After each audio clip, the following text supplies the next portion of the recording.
bill be agreed to. I call the honourable member for Dunkley. Thank you, Deputy Chair. I also have some questions for the minister. In the debate on the second reading speech of this bill, well, I was going to say a number, but there weren't really very many government members speaking on this bill, were there? Because they were, I would imagine, too ashamed to. But at least one government member said, well, what's wrong with a cashless welfare card? I use my credit card all the time. And just now in debate, the Minister for Communications interjected to say, don't you know that during COVID, most people went cashless?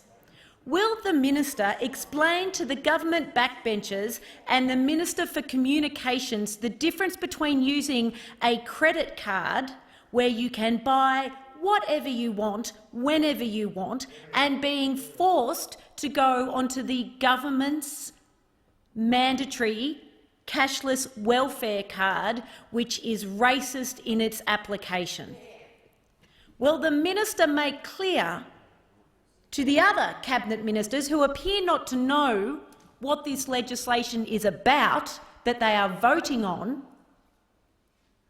that this legislation is nothing like Australian citizens choosing to use their cashless debit or credit cards, because this forces people to use a card which stigmatises them, which calls them out as people on unemployment benefits, and which applies disproportionately to Australia's First Nations people.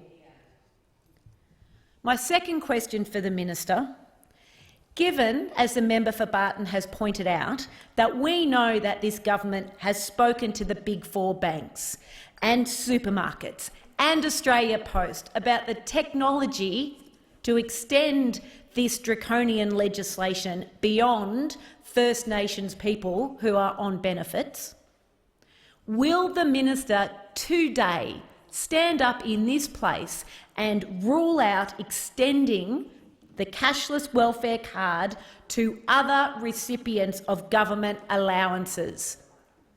1 in 5 people in my electorate are on a pension. There's more than 10,000 adults in the electorate of Dunkley on unemployment benefits. There's more than 1,000 young people on youth allowance. And sadly, those numbers are likely to go up before they come down. Will the minister say once and for all that it is not this government's intention to tell people on pensions, on family tax benefits, on single mothers, carers, disability supports, how they can and can't spend their money?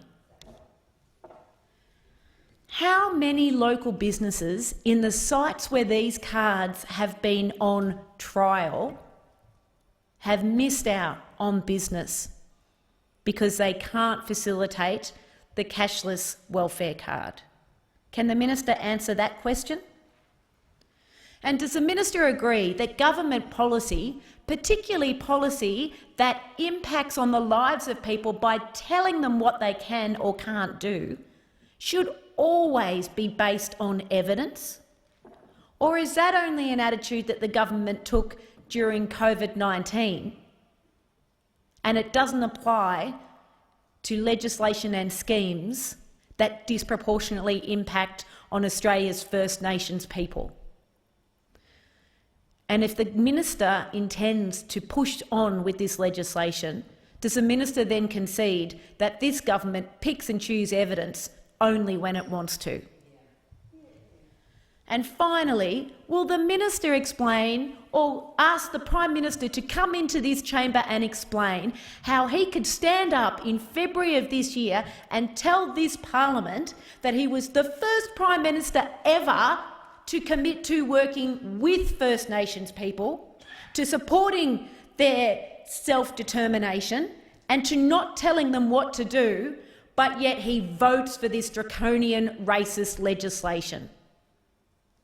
Can the minister assure this chamber that the Prime Minister didn't mislead this chamber in February when he said he would support First Nations people and communities in the programs that they want to have to assist their welfare. Order. The honourable member's time has expired. The question is that the bill be agreed to. I call the honourable member for